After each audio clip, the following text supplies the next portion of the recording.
It was a typical Friday afternoon when my Uncle Bob, whom I hadn't seen in years, unexpectedly showed up at my doorstep. He told me that he had fallen on hard times and needed a place to stay for a while.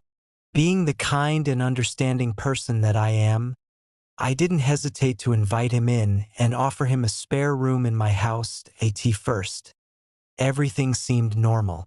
My Uncle Bob was friendly and helpful around the house. However, as the days went by, I started to notice some strange behavior. He would often disappear for hours at a time, claiming to be going for a walk or running errands. I didn't think much of it at first. I thought maybe he was on drugs. But then I began to hear news reports of a series of brutal murders that had been happening in the area. The victims were all young college women who had been strangled to death. That I tried to push the thought out of my mind. But something inside me told me that there was more to my uncle's sudden appearance than met the eye. I decided to do some investigating of my own, searching through his belongings for any clues that could link him to the murders. What I found shook me to my core. Hidden in a box under his bed were newspaper clippings of the murders, along with a journal detailing his sick and twisted thoughts. It was then that I realized the horrifying truth. My uncle was the serial killer that had been terrorizing the town, and my heart raced as I tried to process the information. I was living under the same roof as a cold-blooded murderer. I didn't know what to do. I was torn between wanting to turn him into the authorities and fearing for my own safety. That as the days went by, the tension in the house grew thicker.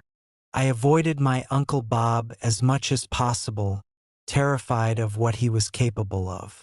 I knew that I couldn't continue living in fear, so I made the difficult decision to confront him. I waited until he was alone in the house, then sat him down and showed him the evidence I had found.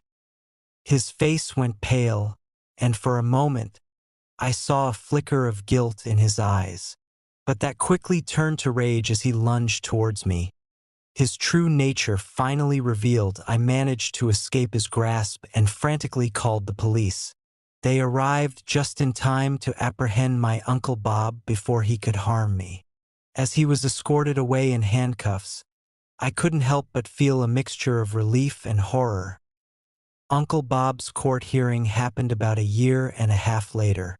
The courthouse was a circus. We never had a much worse than a drunken fist fight on the weekend in my town.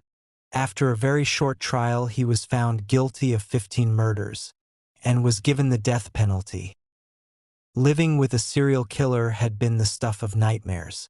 I never could have imagined that someone so close to me could be capable of committing such heinous acts.